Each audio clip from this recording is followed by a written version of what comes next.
I'm Russ Donoghue, and once again I will stand here for a minute and let you look at me. That's an inside joke. When I get to know some of you a little better, I'll tell you what that is. I totally embarrassed Larry in Atlanta, but that's okay. He needs embarrassing. I'm a native Coloradoan, and I was always told that I was found under a cow pie at the Hightower Ranger Station. And quite frankly, there are days, even now, when I think that is probably true. I've got to pay some accolades here, and I always love giving a little bit of sugar. But the three people I'm going to give accolades to this morning, I've got serious doubts about whether I should do it or not. First of all, I'm too old to have a mentor, so I don't know exactly what I have, whether it's a coach or a partner or a friend, or maybe it's a mixture of all three. And of course that person's Larry Odom. Now Let him get your sugar, Larry. I've often talked at various places about the country and people and those magical folks that just happen to rise to the top. And I use the word, where in the world does the nation find such people? And Larry, you're one of them. Thank you. He's the guy that he really didn't want to enter into the corral and head me down this road. And I guess I'm a little different than most folks. I've been collecting the 700 series for less than 4 years. I bought my first one in October of 2006. So I'm a newbie, I'm a rookie. Whatever you want to call me, that's what I am. But I've learned some things here from some people, and I really hate to give this sugar. My first time to display was in Portland, Oregon at the Blade Show West when they had that. It's now gone. So I came down out of my room to go over to the exhibit hall. And who got on the elevator with me with his little wagon-looking thing? It may have been a Mormon handcart or something. And he had several cases on it. And what does he do? But he duct tapes his cases on there so they don't fall off. And he didn't have a long enough handle so he could stand up. He was bent over like this. So he goes all the way out of the elevator over, and who is that but George Smith? I couldn't believe it. I said, what in the world have I got myself into with Mormon handcarts and duct tape?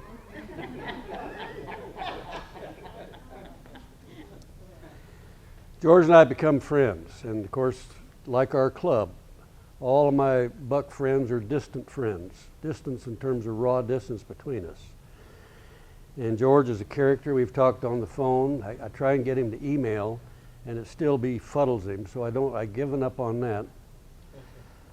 But the one thing I've learned from Mr. George is that vast collection of 110s and 112s that he's still got the mental capacity to treat each single knife as an individual family member. And I would sit and listen to him talk to people about this one and that one and where it came from and when he bought it. And he was 3 years old and whatever. And I said, how do you remember all that stuff? Anyway, George, that's a compliment to you because you've got that rare talent to plug into your collection. And notice what he was telling us, how long he's been collecting. He almost gave up on 110s when I got started. So, George, you've been at it a long time, and I appreciate that. The Oklahoma Flash. As you well know, Craig Heffelbauer is a great photographer. If you're on the forum, you see his work. He's taken some great pictures for this little history project we're doing in the club, in terms of club knives and all that kind of stuff. And I guess I've learned from Craig the ability to use, you must know George someplace, because his Photoshop is nothing more than plastic bottles and duct tape. And now that I think about it, that's what that's all about. Anyway, Craig, I pay you a tribute because I've learned some things from you. Good job. President John asked me to write an article whenever Brent displayed for the first time, I guess it was year before last, on the Blade Show. So I hustled around and interviewed everybody, and I stepped up to Brent, who was the new award winner, and I interrupted him because he was on the phone with the president. He was being congratulated by the president for having won all those awards. I can't remember the exact question I asked you, Brent, but it had something to do with what did you like, or what spurred you on to produce such a great display? And just like that, he said it was my wife. And you've seen that in him, a team effort. And I say that to you wherever it is where you are with your spouse. My wife is here this morning strictly because she needs to have breakfast. Just kidding, just kidding.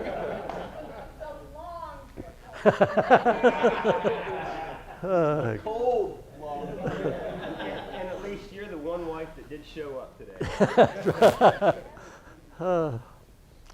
Anyway, it's an honor for me to be here, and you're going to go see as we go along here.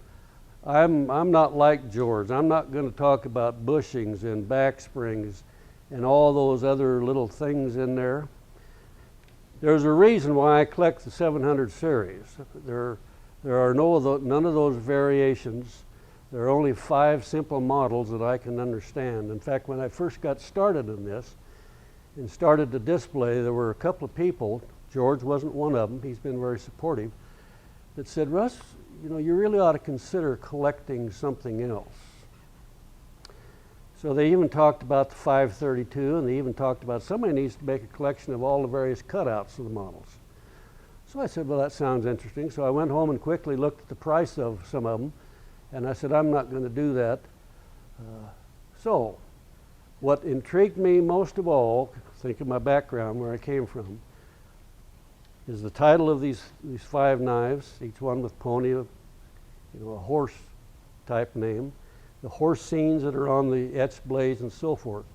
That plugged my personality and my desire, in fact my life, into that knife world. If there is somebody out there other than me that collects 700s, I haven't run into them. I'm sure that they're there. Larry probably knows. I run across some people that have several, but I haven't found anybody that is collecting them. And I don't want to know if anybody's collecting them, because I'm going to live under the illusion that I'm the only person in the world that's collecting them. Now, to keep with our sacred tradition of pointers, I've got all kinds of pointers at home, but I forgot to bring them, so I quit. Oh, Brent, I didn't ask you if I could use that. Can I use this, please? Let me de-emphasize, it's no longer an accoutrement.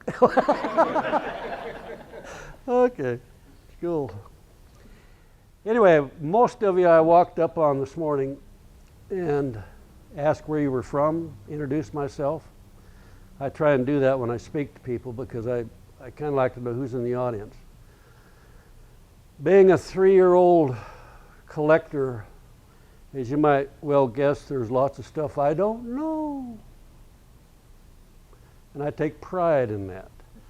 I think I'm still young enough to learn, even though you may talk to me, George, and my eyes glaze over, I think I'm still listening to you. So there's a quote from one of my favorite authors, Louis L'Amour, in case you don't know who that is. He writes Chinese novels. Just kidding, just kidding.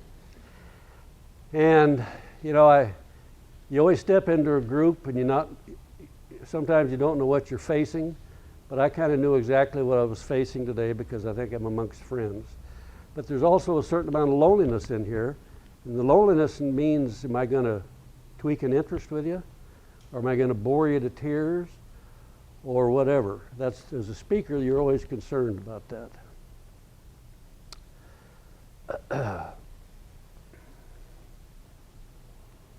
Well, there they are. Good morning. Welcome. Morning. Did you get a handout? Sorry, I can't be both places. I'll get one. Right here? No. Well, here, Mother, you need to hand one to your best friend right there. Okay.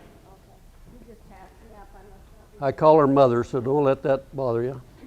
Not you, not you.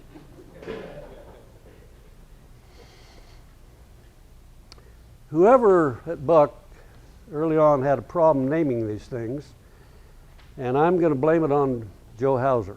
I mean, he just stepped in the room. He's been out. Yeah, I'm going to blame Joe because he's one of the guys that I wanted to give an accolade to with his help in finding those unique little models. I'll show you one here a little bit later. So somebody at Buck flat couldn't get these things named early on. If you look at the 701, the one in parentheses is what it was named originally. And what a shame, because that's a great name for a horse. There are a lot of people that can't separate the word Bronco from Mustang, but they're two different things. So they renamed it the Bronco. One of the unique little collecting things is that you still get boxes with Mustang on it, and I'll pass one of those around a little later. The next one, they were right on the money with the word. The fourth one has been kind of, or the third one's been kind of a puzzling thing, because that particular word really doesn't apply to horses. It applies more to cattle. And about the only thing that I've educated my friend on, my mentor Larry, is where that word maverick actually originated. And originated in Texas, down around Laredo, just after the Civil War. And when I get to know each one of you a little bit better, I'll share that story with you. The other two then had a problem. And I love those Spanish words. In fact, when I email Larry and John every now and again, I will use that word compadres rather than President John and their names and so forth. Those two words ring a bell with me. But I can see why they changed the names to Pony and Yearling in order to stay with the horse theme. Now, you're going to see something in this presentation a little bit different. And I hope that George realizes this, and my friend Craig, because you're going to see some dollar figures. Now, George keeps track of little pieces of paper, as does Joe, and boxes, and so do I. I'm not sure what Craig does. I don't know whether he has any boxes or not.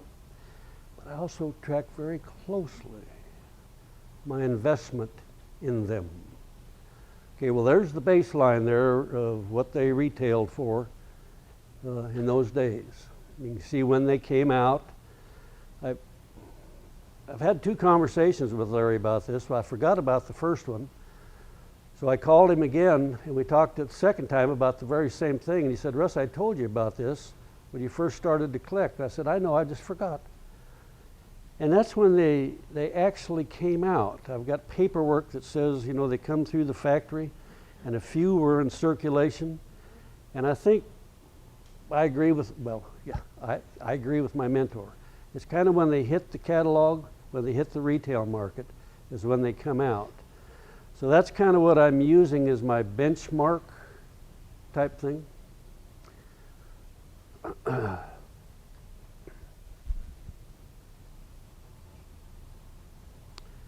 Joe, I hate confusing things, and I don't know why you did this to me. Just for fun? For some reason, when they came out with the Aram-etched models, they changed the numbers of them. They're all, you know, 803, 801, 805, 809, but a 7 where the 8s are, and that's what you've got. So somebody, you know, wanted to make them extra special, and I guess they did by renumbering. but nobody uses those numbers anymore. But you'll find in documentation and so forth that that's what they were. In fact, when I talked to Chuck, he went back and he just remembered the 800s rather than the 700s. So Joe, that's one of those things I'm not going to let you off the hook on. Now, whenever I run into a confusing thing, sometimes, you know, I don't have a horse anymore. Marge won't let me on ladders. She won't let me on horses. And when I keep cutting myself, she said, you've got to find a different hobby to do. But when I get into a snag that I don't understand, like the 800s and so forth, I'll go to the window and I'll look outside. If I'm outside and the sun's going down, I'll look off into the sunset. I don't smoke anymore. But I got to regroup my thinking here of what it is I'm trying to digest. And then I'll get back in the saddle again and get underway and so forth. We've all got that type of thing. And you'll notice over there on my bigger plaque where I've talked about Rusty's Corral and so forth, you'll see a little panel of pole fence there. And I will give you a quote when I'm all done that deals with a sunset and a fire and that kind of stuff.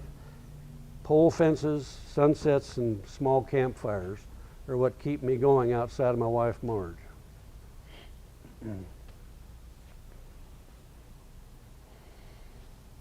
This has got a little bit of confusion with it, as George intimated in his world, and Craig too, in terms of, I'm not going to call that fancy name, Craig, that you use. I'm just going to say shields. And of course, blade tangs and so forth. You'll see that as we tick through here. And as you well know, a lot of the models had script before 1986. Then it gets confusing. And Joe, I don't know why you did this, Joe, to me again. I've got to talk to CJ about you're just confusing Russ Donoghue. Notice what you get there. Marge has got one now that she's going to pass around to you.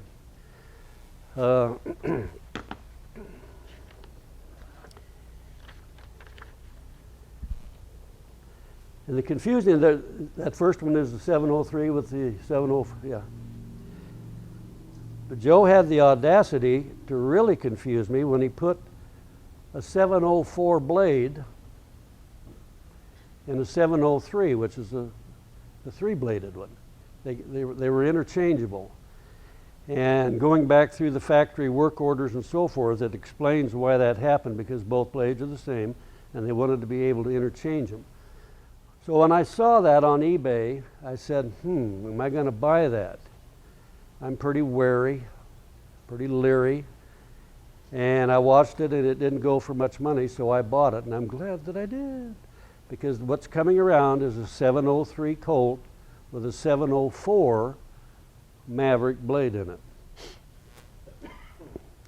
See, George, you're not the only one that has confusing things going on. You're gonna divorce me if I tell you I passed the wrong one. I was going to say, it's 703. See you later. I've got to catch an airplane. It's coming. Okay. What's the first one you passed then? I thought maybe this is the one you got from your buddy down there in Southern California. Oh, that was a choice thing.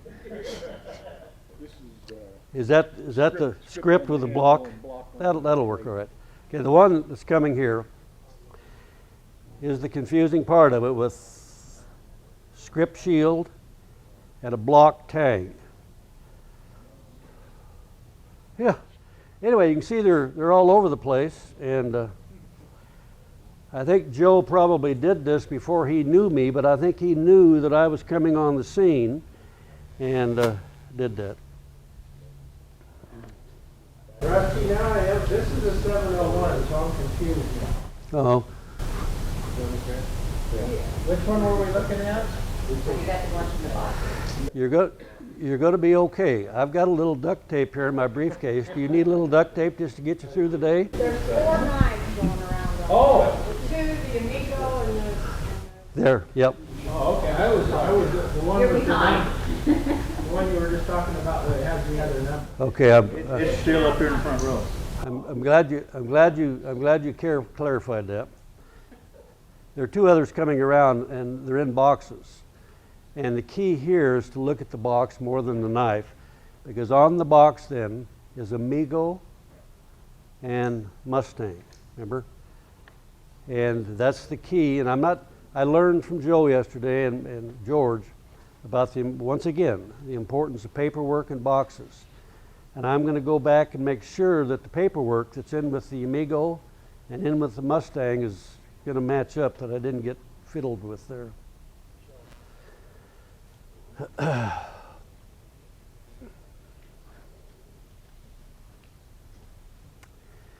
that's probably the biggest thing. Several of you talked about changes and so forth. And the 703, when it came out, created Buck a horrendous problem. Go ahead and pass those two pictures around. The back spring in the 703 would break, and there were people that had those knives broke in their drawers at home or in their pants pockets, wherever they were. They would just break. They weren't necessarily being used. So I didn't have room here to display them, but what's coming around now are two close-up pictures of two separate 703s. One of them shows the blade spring that broke, but it's still in place. The other one shows it, and the piece just flat fell out. Now, the first time I displayed, I kind of emphasized this, and I watched Chuck as he came up to my display to look at that, and I was hoping that Buck wouldn't be mad at me for showing that there was a problem, and he hadn't spoken to me since. I'm just kidding. I wanted to handle that delicately, and what I was trying to show is that when there was a problem with this, as you might well know, Buck stepped up to the plate big time and solved the problem. And the problem involved wrong heat treating of the metal, and it took him a while to do that. So here came the one with the broken back spring where the piece had fallen out on eBay. Now here's a simple-minded little guy that sits next to a window where he can look out at the birds, and I was trying to decide whether I was going to take that because that didn't seem right to me. So back to the research I go, and I finally bought it, not knowing just what it was I was going to do with it. Well, the guy was from Delaware, and he kept the knife in his drawer all the time, and it broke in the drawer. So I started asking questions and asking him if it was genuine, told him who I was and so forth, and I felt comfortable that he wasn't pulling my leg. The other one came out of Cincinnati, and that broke in the house, but it wasn't being used, the one where the piece hadn't fallen out. So tribute to Buck and their warranty, they solved that problem, they reheat treated and so forth. Thank goodness there weren't any major problems there.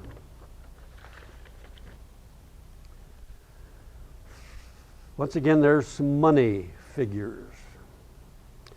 Now these are the ones that really intrigued me. And thanks to Craig at the Atlanta Blade Show, he took some close-ups of my Aram etched. And you've got them over there, and they're hard to see. So I've used pictures in the past, and I'm not happy with what I had there. I need to have Dee and Brent, well, just do my display for me and give it to me. Notice there were 5,500 of them, each one made, only 4 models.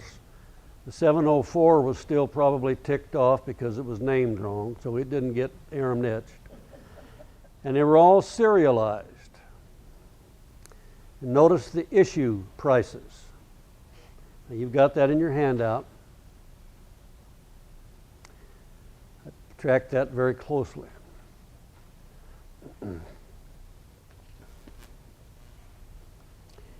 Okay, here's a glimpse now at Russ Donoghue. You kind of have to compare the notes. And when I look at this, on the one hand, I'm happy because I'm buying them rather cheap. On the other hand, I say my collection's not worth anything. Morning. Morning, I don't mean to interrupt. Are you just happening by? I was looking for the case knives.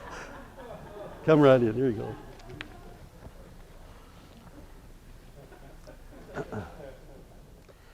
So, what I've got up there, you can, that first figure, I have 6 701 Aramechs, 5, 5, and 11.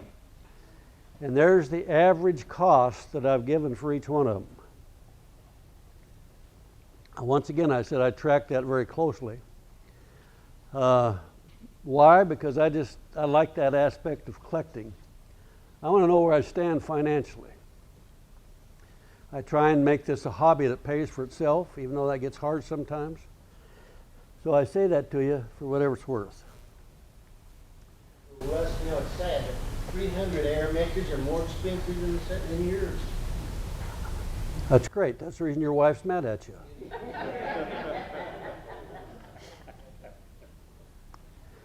Okay, here's some challenges. Now, you've heard me, well, not you people, but around, people have heard me say part of the fun for me is the hunt. So, the real challenge then came getting all 4 models with the same serial number. Now that sounds easy, and it was when they came out, when Joe thought of that. But it took me, well, it took me forever. What's less than 3 years, 4 years. The 2 sets, let me get my pointer.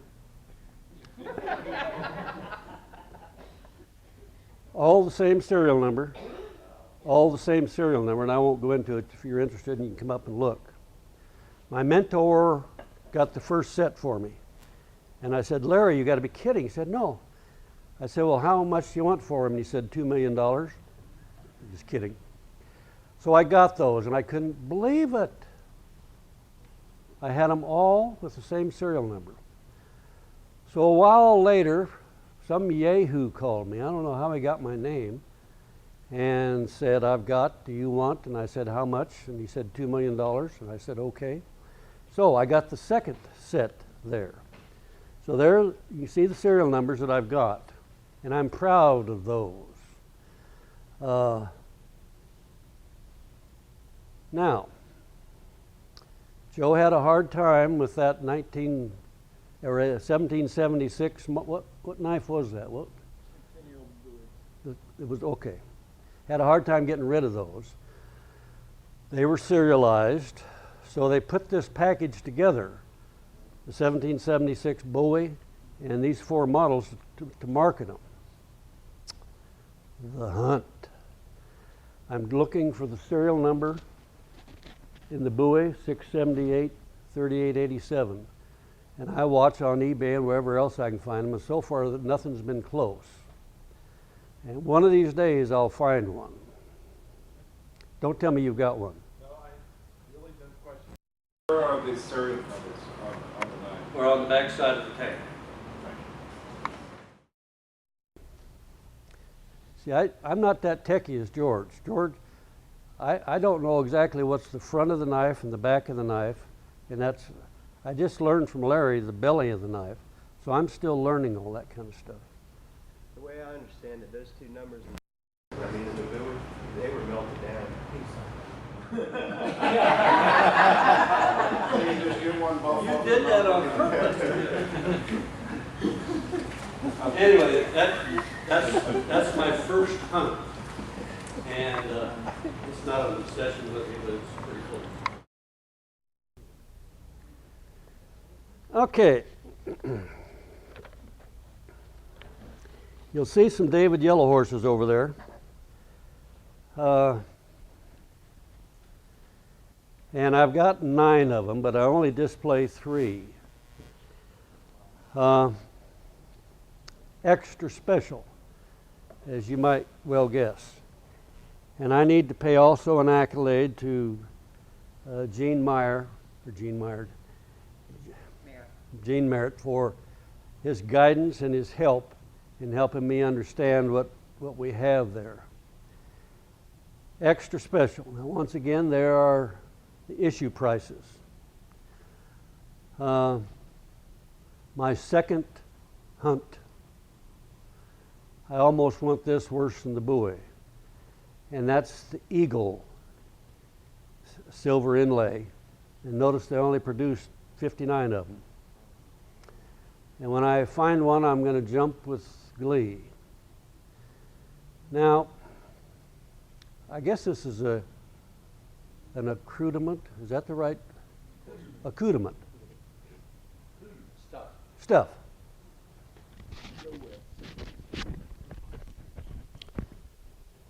Once again, that's made by David Yellowhorse. And if you go to the catalog, you'll see it in there. And that horse is the horse inlay on that knife. And it took me forever to find one of these. In fact, I'd given up on one, and I had David make me a new one that I wore last night. And it's got a different horse on it rather than the one that's there. But this is the matching bolo that goes with that knife. They also had belt buckles and so forth, which I haven't delved into. Notice the prices. They did a variety of things. And when I've got on the far case over there a complete set of brass bolstered 700 series. There's a reason why I didn't follow George with the 110. Well, there are two reasons. They're too complicated for me. Plus, I couldn't keep them clean. So, yeah, the same with the brass there. I polished the brass all the time. And I was glad to get those.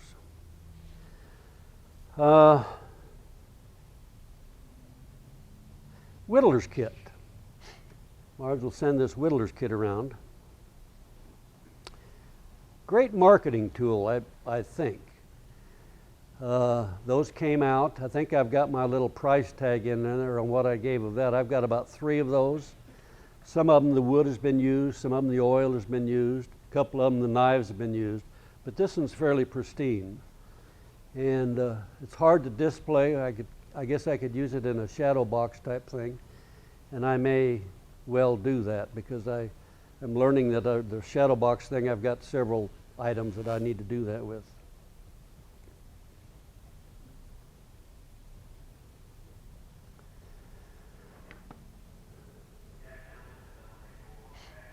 Now, I've taken a dig at Joe, and I didn't mean to. He's, remember, one of my mentors.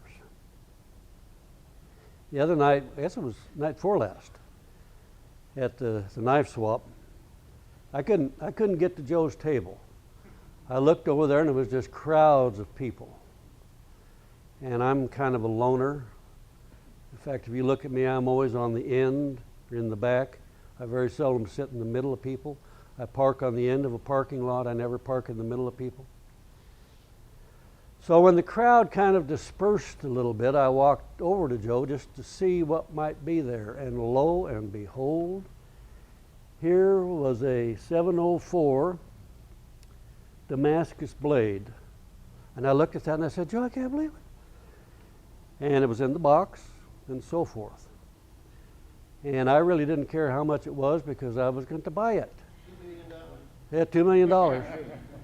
So when I did my PowerPoint here, you can see I've got 2 numbers, and I lied to my friend Brent when I got that knife because I told him I had number 4. And when I realized that I'd lied to him, I didn't sleep. I've actually got 6 and 47. And the one I got from Joe night before last is number 34. So I'm not real sure. John Gabrick, is that his name, Joe? That's right. He was a sales rep in Florida, and he had 100 of these made.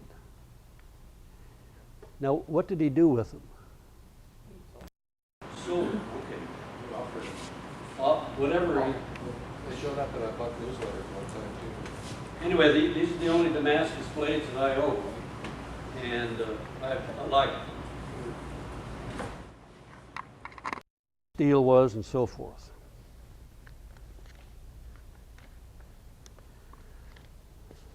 I can't believe it. As I looked out the window onto the birds the other day, I wanted to ask some questions. And after CJ's talk and after that grueling final exam that we had last night from Larry, they stole all my questions. But once again, I'm going to see just what happened here. I have 3 questions. I'm going to ask one now, and you'll get this special prize. Oh, don't laugh. Let's see. We've got to eliminate some people here. Larry, you're one of them. It's so nice to be able to eliminate you from something. Joe's the other one. And waffling, yeah, you're the president.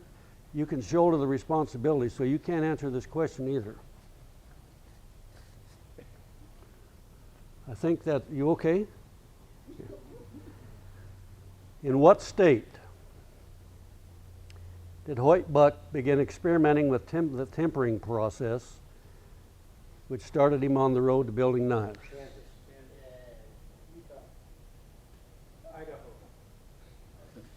California.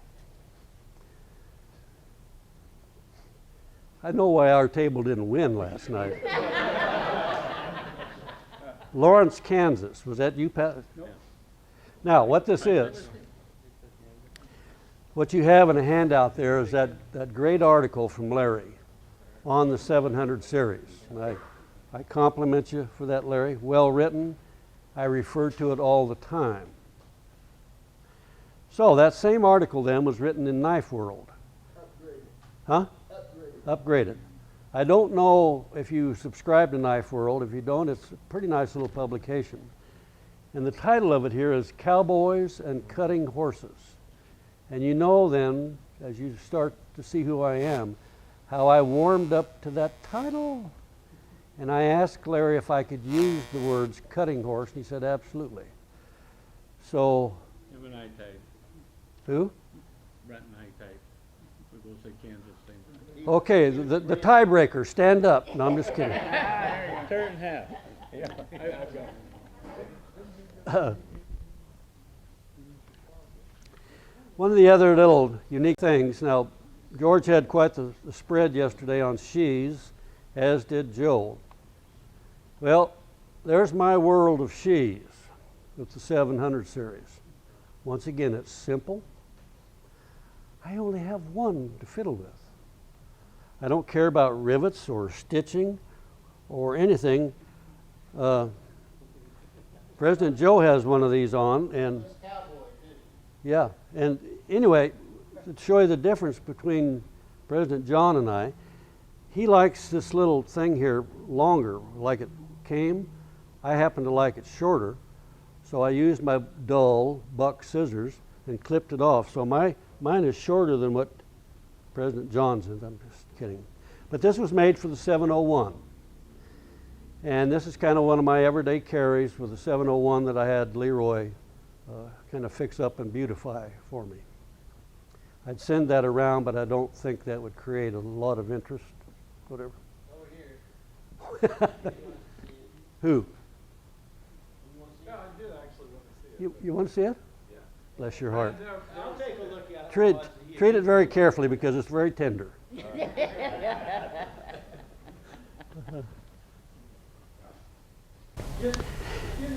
Don't those come out of the custom shop when it first Yeah, started? yeah, That's what I because they made them for several other models. I don't know what else they made them for, but they're. Yours is a 112. What is yours? 112. 112. I really like them. I've learned displaying that, bless their hearts, everything that I think about them and love them, they're not the most popular thing in the world. And that's okay. I pay close attention to who walks up to my display. You'll find me hovering around my display most of the time because I'm interested in people's reaction to that. So I say, okay, they're not interested. Do I need to get Brandon D involved and spice it up and that kind of stuff? So I vacillate back and forth on all of that. I've come to the conclusion, maybe it's my personality along with the knives, or maybe it's just the knives alone, but I appeal to kids. And I can say that genuinely, and the thing that brings them in are the Aram etched blades. All of a sudden we start talking about horses and I have a pony, and my dad's going to give me a pony, and where did you get that? So I appealed to kids, and if I could just go to Atlanta Blade Show and have George bring me a nice comfortable stool with the back on it, I would sit it in front of my display, and you guys can have all the adults and all the people. Send the kids to me. And at my age, I figure if I can appeal to 3 or 4 kids in a knife world, yeah, I've been a success. So I found that fascinating how the kids will gravitate to the horse world, just like the dog world or the cat world or whatever the case may be.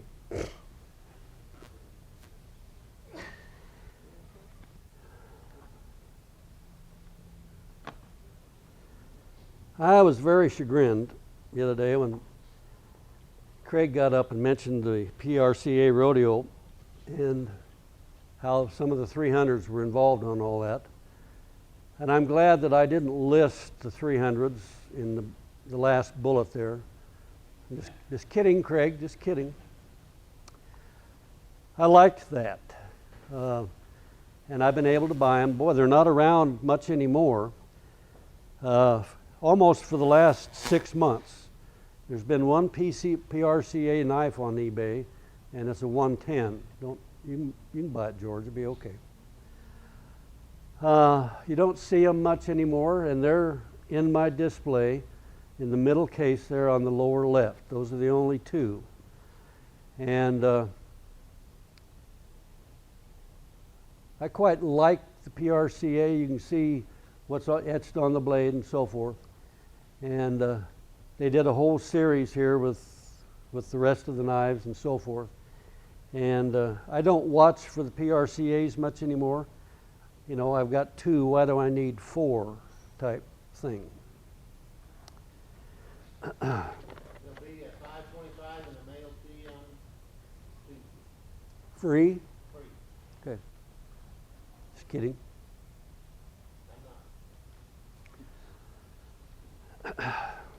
It didn't last long. And that's okay. Larry mentioned in his article that he's rather a traditionalist and hates to see things like this pass away. And I'm the same way. You know, they're very simple and straightforward, but I would assume that they just flat didn't sell. Or they had challenges, you know, with stock and all that kind of stuff. And as they start to wind down, it gets interesting with things that they're using up, you know, to get rid of them. So the first one to leave was the 704, and I've been a little puzzled by that, because when you say, well, Russ, which one is your favorite? I vacillate back and forth between the 704 and the 701. It's a single-bladed knife, and I just happen to like it. It's like the 55, outside of it's not a lockback. It fits in your pocket well, and it's just a great little knife. But for some reason, it was the last to come out and the first to go. There's a certain amount of honor in that, I guess. 701, now that's the king of the cowboys, that's the big one. And when Joe decided to kick him out of the corral, he wasn't very happy, and he went down kicking and screaming and bucking the whole way. Then the other 3, they were kind of the honor guard. They were the ones that everybody else in the corral looked up to. So they all 3 got kicked out about the same time. They just ambled down the trail and said adios in 2002. So it's a very simple series to collect. That's the reason I do it. But you can see my tie into it. And if you got kids or grandkids that have a little bit of an interest in horses, have them email me, bring them to a show, and if I sense a genuine interest in horses, I will buy them a hot dog and a Coke, and they can spend the day with me, and they will hear more tales than they can gather.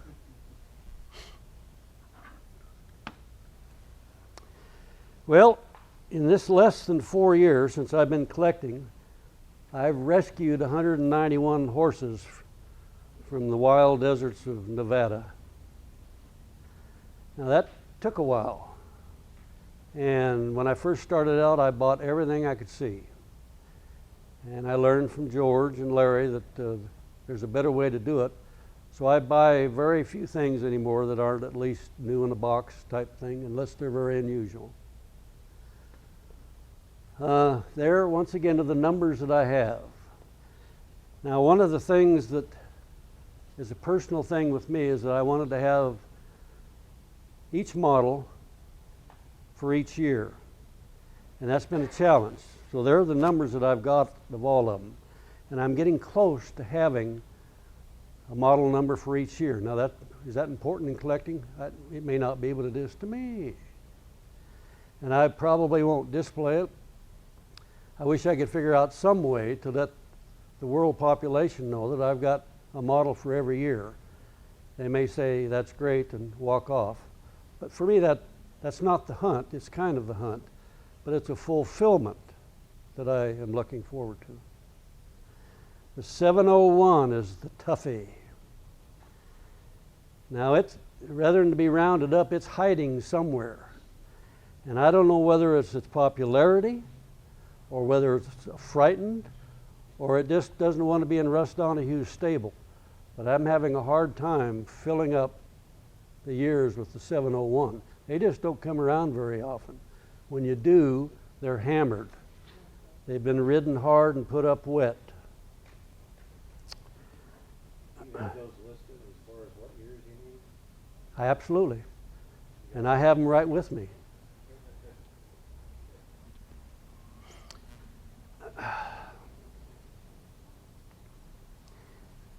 I guess I'm talking out of both sides of my mouth here, because you've heard me say how the money aspect of all this is so important to me, which it is. And then I say through Louis L'Amour or something like this, it's not necessarily the money. When you get to it, it's really not. It's playing the card game. And I love it anymore. And the more I learn from my mentors about boxes and papers and what to look for, yes, that's where the intrigue starts to come from. And I'm reaching the point, I think, Joe and George, in the paper and box world, kind of what you guys intimated in your presentations. And I love it.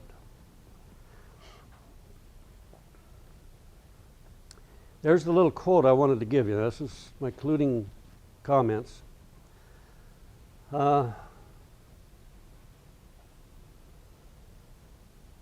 I've often, as the older I get, trying to say, okay, just who in the heck are you? What do you stand for?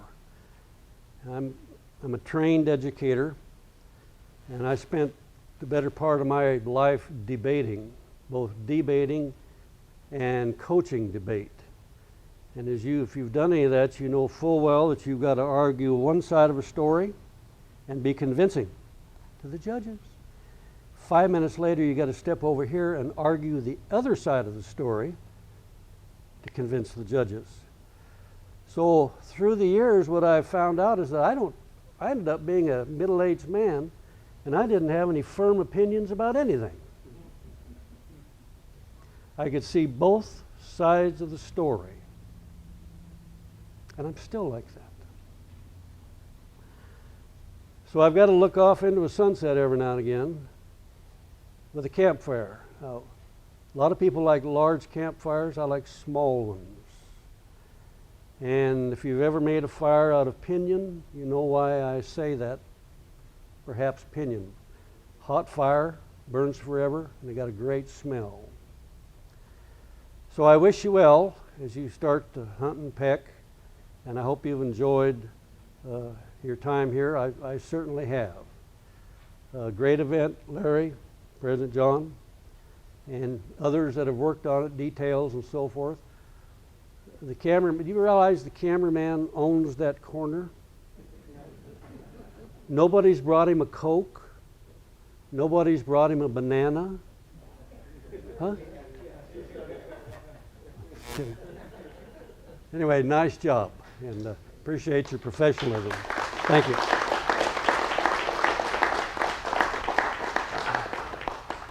All right, question number 2. The same 3 people are not eligible. Now step up. Who got the last paper? Step up, Frank, and win this one. In what state, I like geography, did Hoyt Buck begin formal production of knives that he sold and gave to the Air Force? Idaho.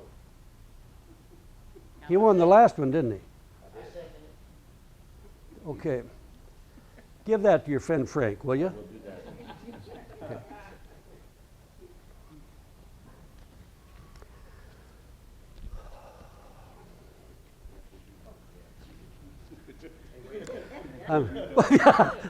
I'm trying to decide whether to make Larry eligible for this one. But the question is so, I say that because Larry doesn't realize that there's a whole other country out there other than Indiana. Huh? He'd never been to Utah. Just kidding, Larry. Anyway, this shows my appreciation for you people coming and listening to this one-horse display conversation. Utah's a unique state. It's got 5 national parks. And for those that have been there, you know the magic of it. And you have to get past some certain things, one of them being the pliggers down along the Colorado River. But once you rise above that, it's a great place to visit. Question. In what year did the true beginning of the modern era of buck knives begin by marking the end of a ma and pop operation? 61. Who said that? You've been to Utah. Yeah, April 7th, was it, 1961, when they incorporated? My birthday is April 6th. I was chagrined that they procrastinated there. Sarah's was April 7th. Yeah. I think your questions were harder than the ones I gave last time. You don't agree, do you, George? That these questions are harder than the ones he threw at us last night? I didn't mean to. Anyway, thanks for coming.